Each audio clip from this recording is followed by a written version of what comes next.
গোটা রাজ্যের মধ্যে উচ্চ মাধ্যমিকে দ্বিতীয় স্থান অধিকার করেছো ঋতব্রত।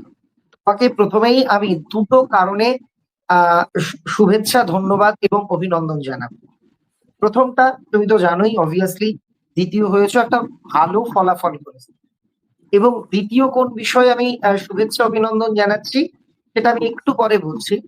আমার তোমার কাছে প্রথম প্রশ্ন, যারা তোমার মতো বোর্ডের র্যাঙ্ক করতে চায়, তুমি মাধ্যমিকেও র্যাঙ্ক হোল্ডার ছিলে, এবার তাদের জন্য তোমার টিপস বা পরামর্শ কি? সবার ক্ষেত্রে প্রথমেই কমন থাকে বাংলা ইংরেজি মতো সাবজেক্ট গুলো।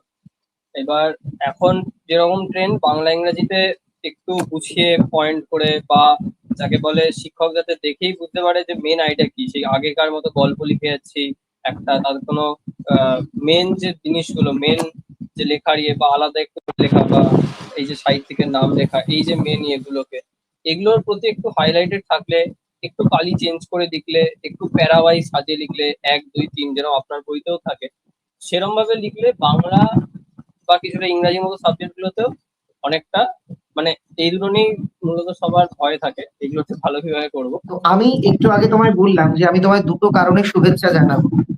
একটা তো তুমি জেনে গেলে, এবার দ্বিতীয়টা হচ্ছে আজকেই হচ্ছে আমার জন্মদিন। এটার জন্য তোমায় শুভেচ্ছা নয়, এটার জন্য সবাই তো আমায় শুভেচ্ছা জানাচ্ছে।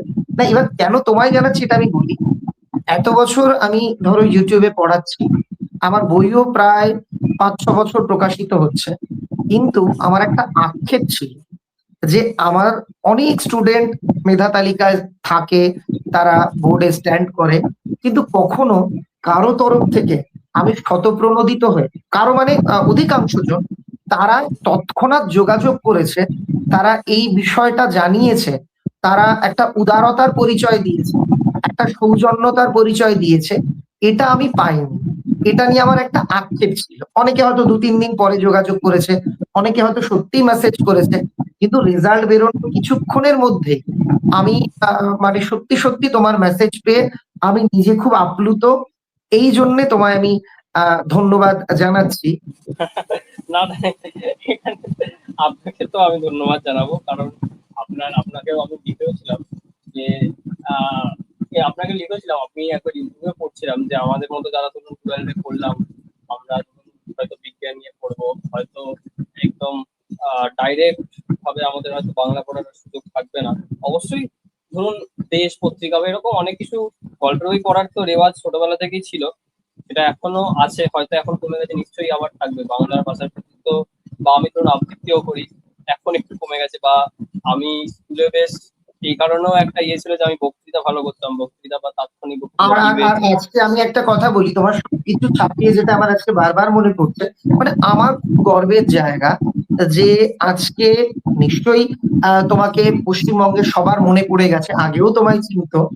তোমার একটা লেখা মাধ্যমিক পরীক্ষার্থীদের জন্য আমার 2 বছর আগের বইয়ে ছিল, এবং যেটা স্টুডেন্টদের অনেকাংশে সাহায্য করেছিল। আমি সেই লেখাটার কথাও মনে পড়ছে, আমি হাতে নিয়ে বসেছিলাম, মানে আমার বাড়িতে ছোট্ট ভাইজি আছে, ও একটা সোজা দাগ দিয়ে দিয়েছিল, মানে কাটা নয় লেখাটা, মানে ও খেলতে খেলতে একটা দাগ দিয়েছে, মানে আমার হাতে এখনো আছে।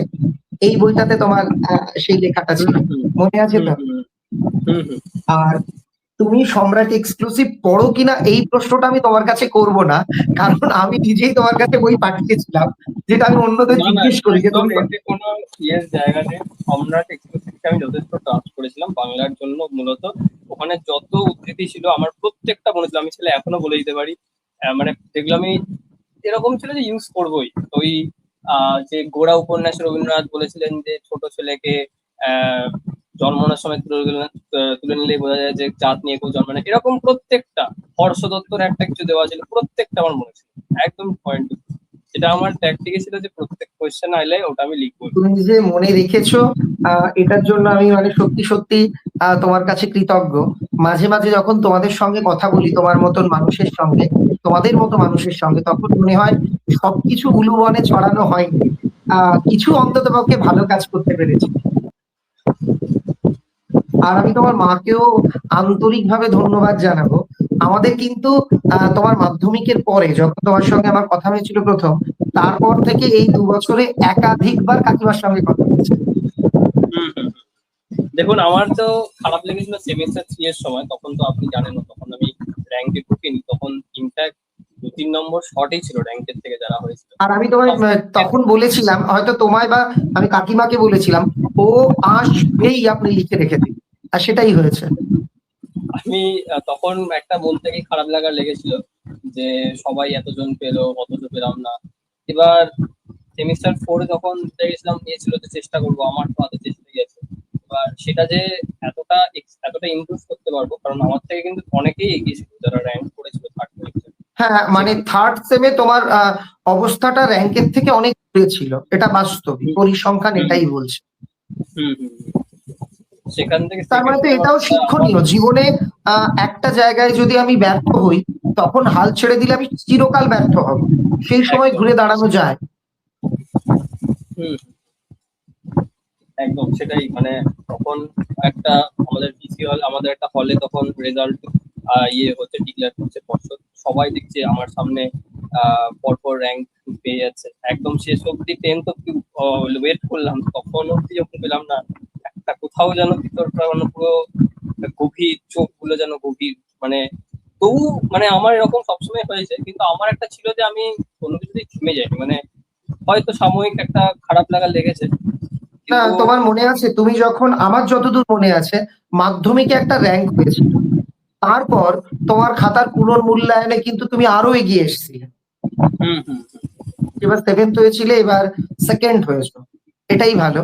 আর আমার আরো একটা ভালো লাগার জায়গা, আজ যেমন তোমার সঙ্গে কথা বলছি, কয়েকটা দিন আগে আমাদের মাদ্রাসা বোর্ডেরও রেজাল্ট দিয়েছে, তো সেখানেও রাজ্যের মধ্যে যে সেকেন্ড হয়েছে তার সঙ্গে আমার কথা বলেছি, মানে আমি কথা বলেছিলাম। তো সত্যি কথা বলতে, যারা মেধা তালিকায় থাকে প্রত্যেকেই তো শুধু মেধাবী নয়, তাদের হয়তো আমরা ভাবি মেধাবী, আমার মনে হয় তারা খুব হিসাবী, খুব পরিশ্রমী এবং খুব সৎ। তার ফল হচ্ছে এই জায়গাটা। আমি কখনোই দাবি করতে পারি না যে তুমি আমার বইটা পড়েছিলে বলে তুমি আজকে এই রেজাল্ট করেছো, এটা হচ্ছে একেবারেই উচিত নয়। আমার মনে হয় একজন স্টুডেন্টের সফলতার প্রথম এবং প্রধান শর্ত হলো তার সততা, তার পরিশ্রম, নিশ্চয়ই তার বাবা মায়ের আশীর্বাদ, তার শিক্ষকদের আহ প্রচেষ্টা, এটা সমান সমান হচ্ছে সফলতা। একদম, মানে অবশ্যই সবার শিক্ষক বা ধরুন বাবা মা প্রত্যেকের অবদান তো থাকে। উপরন্তু আমি ভগবানে খুব বিশ্বাস করি, হয়তো আপনাকে আগে বলেছি। তো আমি তখন মিশনেও থাকতাম, তখন খারাপ লাগতো, কোথাও না কোথাও আমি যেন ভগবানের সঙ্গেই কথা বলতাম নিজের মনে মনে। এই ভগবানের বিশ্বাসটা আমি খুব রাখি, সেই জন্য দেখেছি না, ভগবানের বিশ্বাস তো আমিও করি, এবং আমাদের প্রত্যেকেরই নিজের আরাধ্য ঈশ্বরের প্রতি শ্রদ্ধা ভক্তি যদি আমরা রাখি, এতে ভালো ছাড়া মন্দ কিছু হবে না। যেতে যেতে আমি তোমার কাছে কয়েকটা প্রশ্ন ঝটপট করব। এক, টেক্সট বই নাকি নোট বই, কোনটা এগিয়ে থাকবে এই তোমার মত পঠন পাঠনের জন্য? না, কম্পেয়ার করাটা সম্ভব না, দুটোই দরকার, একদম টেক্সট বইও দুটোই দরকার। এটা হচ্ছে সেফ জোন, সবকিছু হলে আমার দুটো দরকার বলে দিলে একদম সেফ, দুটো দিকই ঠিক থাকবে, ঠিক আছে, ফাইন। না, আমিও মনে করি নোট বই দরকার আজকের দিনে, টেক্সট বইও না পড়ে নোট নেওয়া চলবে না। টেক্সট বই তো কোথায় কি লেখা আছে, ওগুলো নোট বইয়ের প্রশ্নগুলো দেখলেই বোঝা যায় যে আদৌ কতটা আমি খুঁটিয়ে পড়েছি। কারণ আমি শুধু সারা জীবন টেক্সট বই পড়ে গেলে কোয়েশ্চেন কোথা থেকে হতে পারে এটা সম্পর্কে ধারণা আমার আসবে না। আর সেমিস্টার পদ্ধতিতে তাই টেক্সট বইয়ের পাশাপাশি গাইড বই এটা খুবই দরকার, রাইট? আচ্ছা, সংস্থার মক টেস্ট নাকি স্কুল বা গৃহশিক্ষকের পরীক্ষা, কোনটা প্রয়োজন? সংস্থার মক টেস্ট আমি পার্সোনালি সত্যি দিইনি, তবে পরীক্ষা আমাদের স্কুলে হয়েছে, গৃহ শিক্ষক হিসেবেও দিয়েছি, যেটা ইচ্ছা, মানে এতে আমি কোনো বাদ বিচার করতে পারবো না। সত্যি এটা তো মানে আমি বাদ দুটোই বিচার প্রয়োজন, যার যেটা মানে কোনো মাধ্যমিকের সংস্থা সময় হয়ে গেলে একটা। হ্যাঁ, মাধ্যমিকের সময় আমি সংস্থার দিয়েছিলাম, উচ্চ মাধ্যমিক অতটা সময় ছিল না, তবে ওই বাড়িতে বা স্কুলে যা মক টেস্ট। আচ্ছা, পরের প্রশ্নটাও খুব ভালো, সেটা হচ্ছে বাংলার ক্ষেত্রে যেগুলো জোড় সেমিস্টার, দ্বিতীয় চতুর্থ, এই জায়গাতে মানে একবারে উত্তর লেখা ভালো নাকি পয়েন্ট পয়েন্ট করে উত্তর করা পয়েন্ট ভালো? নিজের লেখা তো তখন একটা ক্ল্যারিটি থাকে, কি কি লিখলাম না, নাহলে গল্প লিখতে বসে গেলে তখন খেয়ালই থাকবে না। তখন যদি এরকম ভাবে লেখা যায়, মানে একটা থাকে, স্ট্রাকচার থাকে, তো একটা ঠিকঠাক পরিকাঠামো থাকে। আচ্ছা, একটা অনেস্ট ওপিনিয়ন 5 মিনিটের জন্য তুমিও ভুলে যাও যে আমি সুদীপ্ত শিকদার, তুমিও আমি ভুলে যাচ্ছি তুমি ঋতব্রত। একটা অনেস্ট ওপিনিয়ন একজন ক্রেতার দৃষ্টিভঙ্গি থেকে, সম্রাট এক্সক্লুসিভ বই সত্যি কি স্টুডেন্টের উপকারে আসে? একদম কোনো এখানে ইয়ে নেই, বাজে নেই, কিন্তু একদম পিওর হার্ট থেকে বলছি, মাধ্যমিকের সময়ও আমি বইটাকে আমি একজন বন্ধু পড়ছিল, তখন আমি হঠাৎ করেই আবিষ্কার করি আর কি। তবে হঠাৎ করে যেন মনে হয়েছিল যে এই যে এত গাইড বই বাজারে চলে, তাদের ঠিক কোনো যেন নির্যাসটা মিস করেছে। অদ্ভুত প্রশ্ন যেগুলোর কোনোদিনও পরীক্ষা আসার সম্ভাবনাও খুব কম, আসে। মানে সেখানে যে টু দি পয়েন্ট যেটা আসবে বা যেগুলো যাই আসে ওখান থেকেই কিছু না কিছু ভাবে ওই শব্দগুলোকেই শব্দ চয়ন করলেই লেখা যাবে, এরকম বই পাওয়া সত্যি দুষ্কর। একদম আমার আমার কাছে সত্যি কথা বলতে বাংলার অন্য একটি গাইড বইও ছিল, কিন্তু আমার পড়ার প্রয়োজন হয়নি। এখন তো দুর্বলতা। না, আমি আমি তো সেটাই বলেছি যে আমি বইগুলো তৈরি করেছি গাইডের বিকল্প হিসেবে। আমি নাম হয়তো দিয়েছি সাজেশন বই, কিন্তু সাজেশন বই বলতে আমরা যেটা আমাদের চোখের সামনে ভাসে, অনেক টিচার আমাদের বই না পড়ে হয়তো বলে সাজেশন ভালো না, কারণ তারা এতদিন দেখেছে, ইভেন আমিও দেখেছি ছোট উত্তর হয়তো 5-এর জন্য 4 লাইন উত্তর লেখা, অল্প কটা প্রশ্ন, ওই যারা পাস করবে তাদের জন্য অল্প কিছু লেখা। সেটা নয়, বইয়ের ব্র্যান্ড নেমটা হয়ে গেছে সাজেশন বই, কিন্তু সাজেশন বই মানে প্রশ্নপত্রের ভবিষ্যৎবাণী, নিকৃষ্ট উত্তর। হুম, উত্তরটা আর এটা কি, কিন্তু ওটা নয় মানে এটা। একদমই ওটা পরীক্ষার জন্য একদম ব্রহ্মাস্ত্র এখনকার যেটা বলে ওটা। যাই হোক, অনেকটা সময় আমরা আজকে আলোচনা করলাম। তোমার জন্য আমার মন থেকে শুভকামনা রইলো। আমি চাইবো নিজেকে তুমি ছাপিয়ে যাও প্রতি মুহূর্তে। লড়াইটা নিজের সঙ্গে হোক। একদম ধন্যবাদ আপনাকে, আপনি খুব ভালো থাকবেন। আমি আমি অবশ্যই আশা রাখবো আজ থেকে যত বছর পরই হোক, 1 বছর 2 বছর 4 বছর পর, আমি একবার ইউটিউবে সার্চ করবো সম্রাট এক্সক্লুসিভ, তখনও থেকে আপনি অক্লান্ত পরিশ্রম করিয়ে যাচ্ছেন। আহ, ওই যে ধরুন প্রত্যেকটা চ্যাপ্টারকে যে বুঝিয়ে দেন সহজ হবে, তখনও দেখবো ওগুলো একদম অকপটেই চলছে। আর সেটাই, তোমার কমেন্ট আমার- গুলো, তোমার সাফল্য গাথাও তো রয়ে যাবে। আসলে আমি আমার ক্ষুদ্র আহ পরিসরে যেটুকু পেরেছি করেছি। আমি অন্যদের মতো বিরাট চ্যানেল হয়ে উঠতে পারিনি। আমি চ্যানেলের বাণিজ্যিকরণ করতে পারিনি। আমার অনেক প্রতিকূলতা ছিল, সমালোচনাও ছিল, কিন্তু আমি থেমে যাইনি। আহ তো আমার মনে হয় আমার মূল্যায়ন স্টুডেন্টরা অনেক সময় প্রশ্ন কমন পেলাম কিনা এটা নিয়ে করে, কিন্তু আমার মনে হয় হুম, আমার মূল্যায়ন ওই আমার পরিশ্রমটা দিয়ে হওয়া উচিত। আমি কিন্তু সবটা পড়াই। একদম। আমি আমি কিন্তু সাজেশন এক্সপার্ট হিসেবে পরিচিত হতে চাইনি। সাজেশন হয়তো আমি পরীক্ষার আগে দিই, কিন্তু ওটা কি বলা যেতে পারে, 1 কিলো চাল কিনলে একটা ছোট লঙ্কার গুঁড়ো ফ্রি দেওয়া হয়, ওটা ফ্রি। যাই হোক, আজকে লাইভটা শেষ করলাম। খুব ভালো থেকো। হুম হুম হুম। ভালো থাকবেন আপনি। তাহিম ভাই, তোমাকে প্রথমেই অনেক অনেক শুভেচ্ছা। আহ মাদ্রাসা বোর্ডের তরফ থেকে দ্বাদশ শ্রেণী পরীক্ষাতে গোটা রাজ্যের মধ্যে দ্বিতীয় স্থান অধিকার করার জন্য। তো খুব ভালো রেজাল্ট হয়েছে, আমি ভীষণ খুশি হয়েছি। তোমার কাছে আমার প্রথম প্রশ্ন, মাদ্রাসা বোর্ডের প্রশ্ন আমি দেখলাম সেম সিলেবাস বাংলার ক্ষেত্রে। তো এই যে পরীক্ষাটা তুমি দিলে, তো পরীক্ষা দেওয়ার ক্ষেত্রে আমাদের চ্যানেল বা আমাদের বই তোমাকে কিরম ভাবে সাহায্য করেছে? খুব সাহায্য করেছে স্যার। আমি আপনার প্রতিদিন ভিডিও দেখতাম, যখনই ভিডিও আসতো আমি দেখতাম, এমনকি আমার কোনো টিউশনই নেই, আপনারই ভিডিও দেখতাম। আপনার বই আমার কাছে আছে, দুটো বই আমার কাছে আছে। আচ্ছা, এটা কি তুমি জানো পশ্চিমবঙ্গের মধ্যে একমাত্র বই যেটা স্কুল এবং মাদ্রাসা বোর্ড দুটোর জন্য তৈরি? হ্যাঁ স্যার, খুব ভালো বই, বইটাতে ফুল এটা প্যাকেজ রয়েছে একদম। এটা ইভেন আমাদের যে মাধ্যমিকের বইটা থাকে, এটা হাই মাদ্রাসা, আলিম আর মধ্যশিক্ষা পর্ষদ মাধ্যমিক, 3টে বইয়ের জন্য একমাত্র বই। এতে এ মাধ্যমিকের সময় যাবৎকাল, আমার বইটাই ছিল।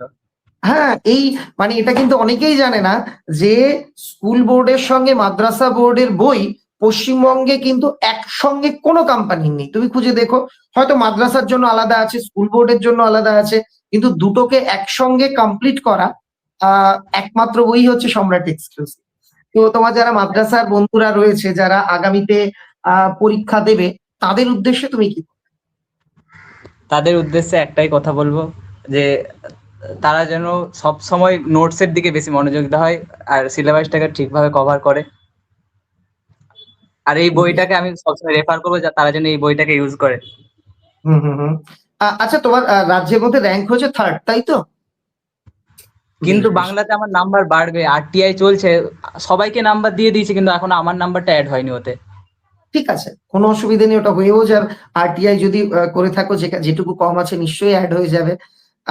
তো তোমাদেরও সেম কোশ্চেন আমি দেখলাম। তোমাদের ইভেন আমাদের যে নতুন বইটা এসছে, এই যে যারা থার্ড সেমিস্টারে উঠলো এবার, তাতে কিন্তু আমি 4টে প্রশ্ন দিয়েছি। উচ্চ মাধ্যমিক থার্ড সেম, উচ্চ মাধ্যমিক থার্ড সেম সাপ্লিমেন্টারি, মানে যারা ফেল করেছিল, ফাজিল থার্ড সেম, ফাজিল থার্ড সেম সাপ্লিমেন্টারি, 4খানা প্রশ্ন কিন্তু আমার বইয়ে সমাধান আছে।